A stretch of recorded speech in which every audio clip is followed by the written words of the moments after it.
उपासक सदैव सावधान होकर प्रतिपल अपने मन को प्रभु के चरणों में लगाए। मन लगाते समय मन में बहुत सी स्फुरणाएं होती हैं। पूर्व संस्कारवश कोई गंदी होती हैं, कोई अच्छी होती हैं, कोई भूत की होती हैं, कोई भविष्य की होती हैं। उस समय ना अच्छी सुननी है ना बुरी सुननी है, क्योंकि हमारा लक्ष्य भजन है, बातें सुनना नहीं है। जो मन बातें हमारे सामने पेश करे तो यतो यतो निश्चरति मनश्चंचलमस्थिरम ततस्ततो नियम्य तदात्मन्येव वशं नयेत।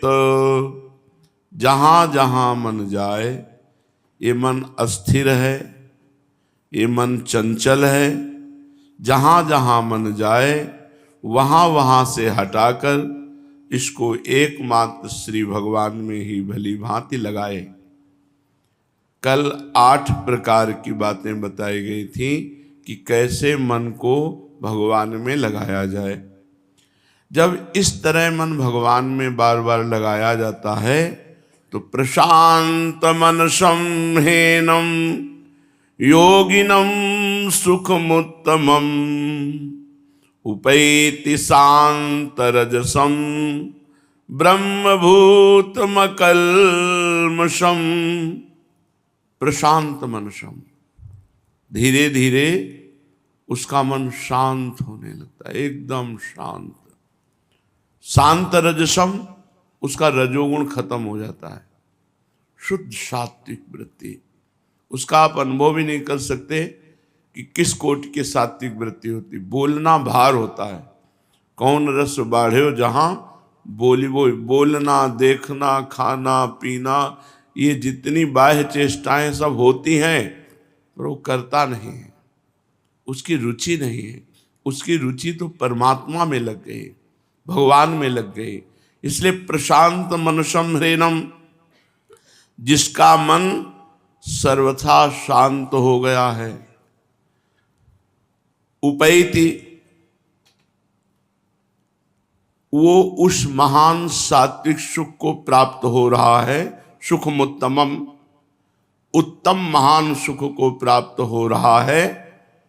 प्रशांत मनसं ह्येनं योगिनं सुखमुत्तमम, जिसका मन शांत हो गया है। बार बार जहां जा रहा था, अभ्यास के द्वारा जब प्रभु में लगाया तो प्रभु में लग करके वो शांत हो गया, रजोगुण का नाश हो गया। अब उत्तम सुख का प्रादुर्भाव हुआ। जे ही वो आनंद प्रकट हुआ तो ब्रह्मभूत मकल्मषम, वो निष्पाप महापुरुष ब्रह्मभूत हो गया, भगवत प्राप्त हो गया। कौन? जो बार बार अपने मन को जहां जहां जाए वहां से हटाकर प्रभु में लगाया गया। ये अभ्यास बहुत काल तक किया गया। पीछे वर्णन किया गया है कि हारे नहीं, चाहे वर्ष के वर्ष बीत जाए, जन्म के जन्म बीत जाए, हमें हारना नहीं है। हमें हर समय प्रयत्नशील रहना है, अपने मन को प्रभु में लगाने का प्रयास जारी रखना है। सुख मिले न मिले, सिद्धि हो न हो, भगवान मिले न मिले, हमें हर समय भजन करते रहना है। जो उपासक ऐसे जिद्दी स्वभाव का, ऐसी लगन वाला, ऐसी पवित्र भावना रखने वाला, जिसका लक्ष्य भगवत प्राप्ति है, तो अब वो प्रशांत मनसम हो गया, उसका मन शांत हो गया। रजोगुण का नाश होते ही मन पूर्ण रूप से संकल्प विकल्प रहित हो जाता है। जो ही मन शांत हुआ ते ही आत्यंतिक सुख प्रकट हुआ। जो ही परमानंद की बाढ़ आई, उसी में उसको स्वरूप अनुभव हो जाता है। उसी आनंद में उसे स्वरूप अनुभव, जो ही स्वरूप अनुभव हुआ, ब्रह्मभूत हो गया। वो ब्रह्म प्राप्त महापुरुष हो गया, भगवत प्राप्त महापुरुष हो गया। अब श्री भगवान कहते हैं, युञ्जन्नेवं सदात्मानं योगी विगत कल्मषः सुखेन ब्रह्म संस्पर्श मत्यंतम सुखमश्नुते। इस प्रकार अपने आप को सदा परमात्मा में लगाता हुआ पाप रहित योगी सुख पूर्वक ब्रह्म प्राप्ति रूप अत्यंत महासुख का अनुभव कर लेता है। निरंतर भजन करने वाला निष्पाप योगी साधक उपासक बिना प्रयास के भगवत प्राप्ति कर लेता है। युंजन एवं सदात्मानम योगी विगत कल्मषा। तब तक भगवत अनुभव नहीं होगा जब तक हृदय में कल्मष है। कल्मष माने पाप। जब तक पाप की पहचान कामना, भोगों की कामना हो रही, इसका मतलब मन मलिन है। निष्पाप प्रशांत मनसा तो अकल्मषम, कोई कामना नहीं। सोचो कैसा सुख होगा जिसके मन में कोई भी सद असद वासना नहीं, कोई कामना नहीं। कैसा आप सोच भी नहीं सकते कि वो कैसा सुख, वो सुख ब्रह्म पद में भी नहीं। तभी जिन महापुरुषों को ये सुख मिला तो बोले न पारमेष्ठम न महेंद्रधिष्णम न सार्वभौमम न रसाधिपत्यम न योग सिद्धि अपुनर्भवम वा। ये सब मुझे नहीं चाहिए। ब्रह्मा का पद, सम्राट पद, देवराज इंद्र पद, योग की सिद्धियां, ये सब मुझे नहीं चाहिए। इतना अद्भुत आनंद आया कि वो ब्रह्म संस्पर्शम अत्यंतम, वो ब्रह्म प्राप्ति रूप अत्यंत सुख मश्नुते, महासुख का अनुभव कर लिया। अब उसका अनुभव किस रूप में हुआ तो बोले सर्वभूत स्थमात्मानम, सर्वभूतस्थमात्मानम सर्वभूतानि चात्मनि ईक्षते योग युक्तात्मा सर्वत्र समदर्शन। वो उपासक जो सिद्ध हो चुका है, भगवत प्राप्त हो चुका है, उसकी तो स्थिति ऐसी है, पर साधक को ऐसा भाव रखना है।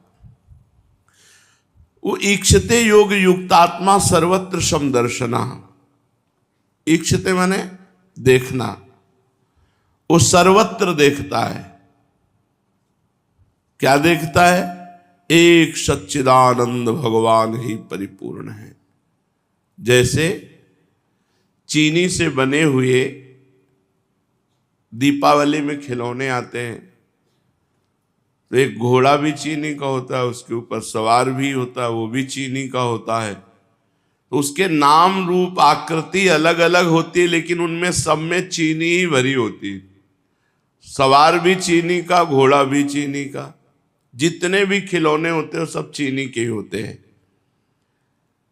लोहे के बने हुए अनेक तरह के अस्त्र शस्त्र, सब में नाम रूप अलग होगा, चाकू तलवार ये वो, लेकिन सब लोहा ही है।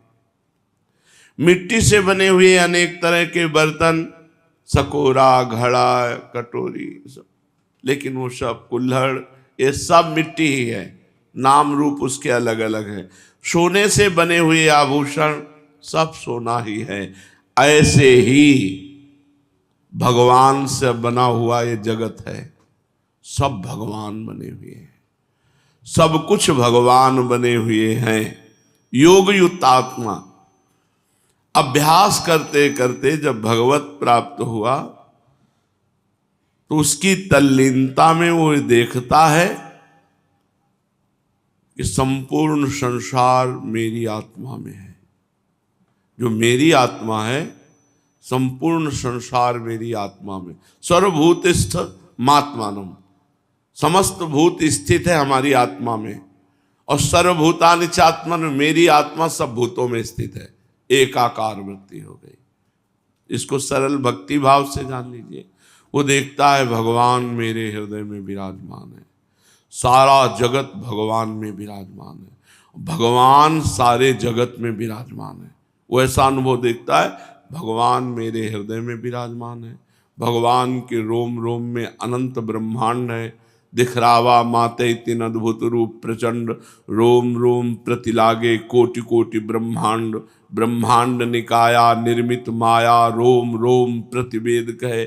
मेरे हृदय में भगवान विराजमान है और भगवान के हृदय में सारा जगत विराजमान है और सारे जगत